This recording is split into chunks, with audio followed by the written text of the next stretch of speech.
Let's do a cost of production calculation for a new grower. We're going to start off under operations grains.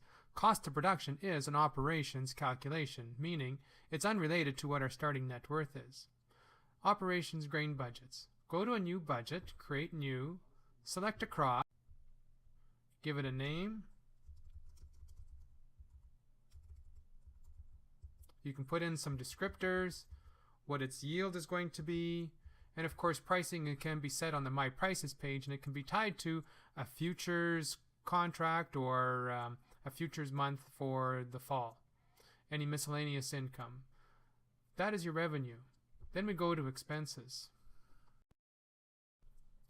I fill these expenses in for us to make it a little bit quicker. Seeding rate, fertilizer, chemicals, crop insurance, and you can add other comments. You can also put in how many acres it's going to be by unassigned acres, or you could choose adding in existing acres that you have into your pre-entered. Let's hit save. If we wanted to create another account similar to this, we could just go ahead and copy it. Hit save.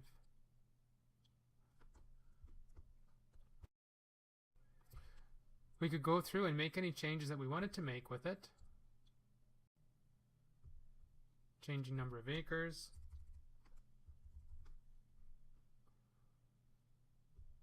Rented land. And click save. I'm going to go ahead and bring in more budgets. We now have a set of budgets to work with. Let's go to overhead. In overhead, we're going to put in all the information that we haven't been able to put into the grain budgets. This information is supposed to include all the costs of farming that are not related in the crop budget, and also you'll notice that we're looking for living expenses as well. You can see how land rent has been brought in by that crop budget that I created before. It is done automatically. I've entered the information, so we now have the overhead cost for this farm. What's interesting on this page is that I can see that the overhead cash cost is $180. That is what it costs in cash outflow. Now let's go back to the grain budgets page.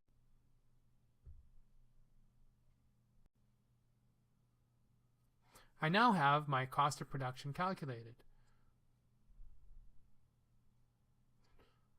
For the barley, I know that my revenue is $214.20 based on 70 bushels at $3.06 a bushel. I know that my seed, fert, chem, crop insurance all comes out to a direct cost of $81.52. For a total contribution margin or gross profit of $132 an acre. I have overhead of $180. And I'm going to bring that in as well. So for me to create a break-even situation, I need to have a contribution margin greater than $180. In this case with barley, you can see that is not, and so I am actually at a net loss of $47 an acre. In canola, it is much better, where we have a higher contribution margin that even after we reduce the overhead costs, we still have a net of $181 an acre. Well, what does that mean on a dollars per bushel basis? Well, to cover the cost of expenses, in this case $122 in crop costs and $180 in overhead, I need to have $6.73 a bushel based on the 45 bushels an acre that I put into the budget.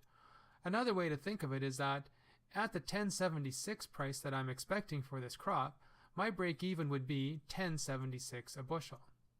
Now that would calculate out as a break even which would pay for all of my direct costs, my fuel repairs and so forth, interest, principal payments, management fees, cash surplus of zero. That's what I'm calling a break even on the cash surplus page. Now, our goal is not necessarily to create a cash surplus of zero. What we would like to probably see is a 25% cash surplus over our cost of production.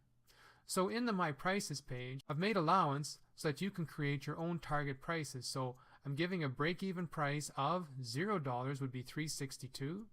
But if you'd like to have a 25% margin, that's $66 an acre or $4.52 a bushel for barley. In canola, it's $8.41. Let's go back to the grain budgets page.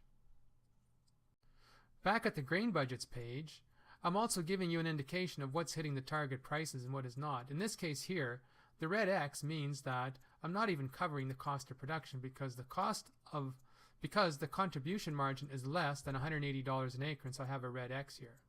Where there is no X or check mark, I am above the cost of production, but I am not hitting my targets.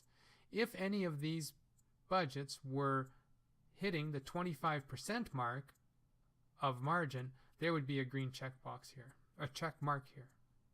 So it is very easy to find your cost of production when it comes to using Farmmaximizer.